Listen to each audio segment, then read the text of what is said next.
दिल न होता तो शायरी न होती, वफा और बेवफाओं की कहानी न होती।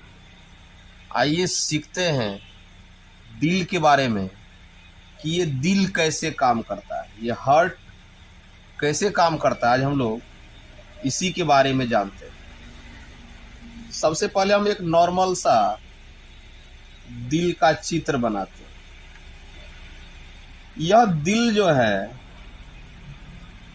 4 भाग में बटा हुआ है।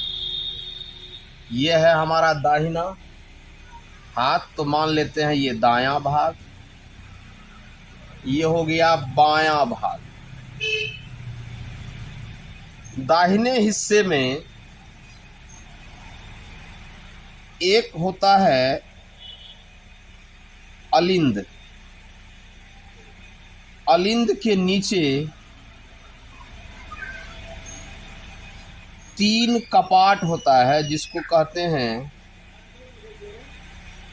त्रिवलनी कपाट। तो दायां हिस्सा में पहला क्या हो गया, अलिंद। अलिंद के जस्ट नीचे होता है त्रिवलनी कपाट। त्रिवलनी कपाट का मतलब हो गया यहाँ 3 गो दरवाजा है, इसका नाम हो गया त्रिवलनी कपाट। इसके जस्ट नीचे होता है निलय।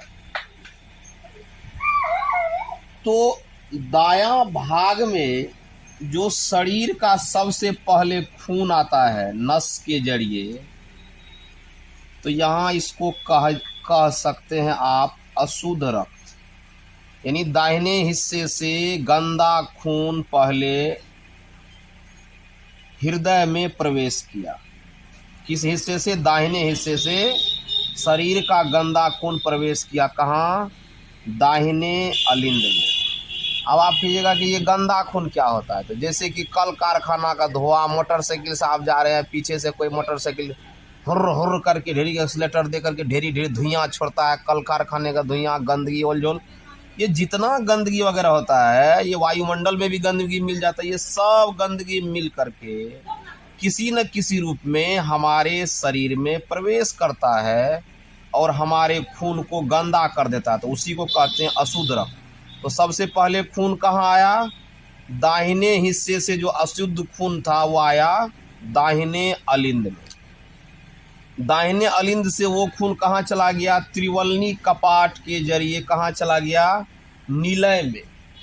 और निलय के बगल में एक पाइप है।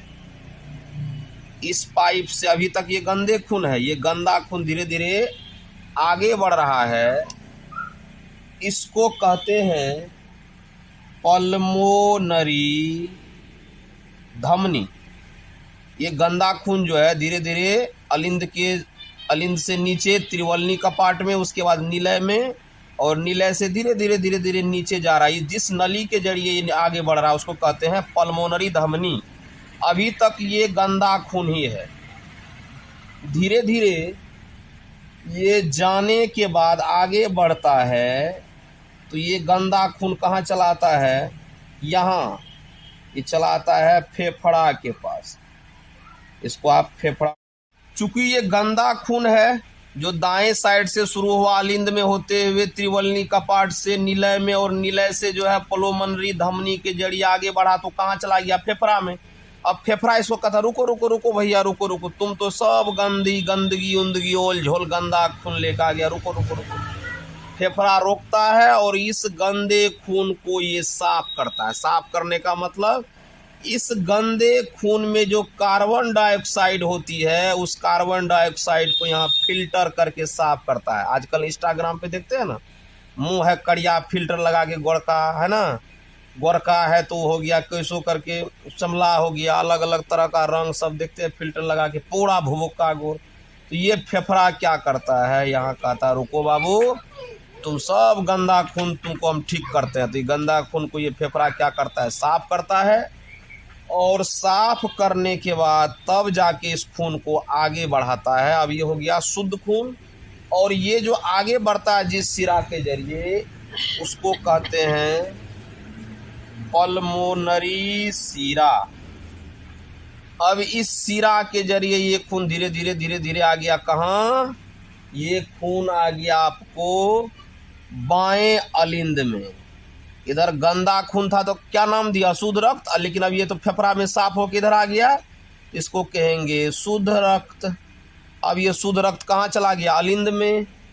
अलिंद के जस्ट नीचे यहाँ 2 गो फाटक है, ये 2 गो फाटक को क्या कहेंगे, इधर नाम 3 फाटक था तो त्रिवलनी कपाट, यहाँ 2 फाटक है तो इसको कहेंगे द्विवलनी कपाट। किसी भी परीक्षा के लिए पूछ सकता है कि अलिंद और निलय के बीच में क्या होता है, तो त्रिवलनी कपाट, है ना। यहाँ भी हो गया, अब अलिंद के जस्ट नीचे यहाँ क्या हो गया, निलय।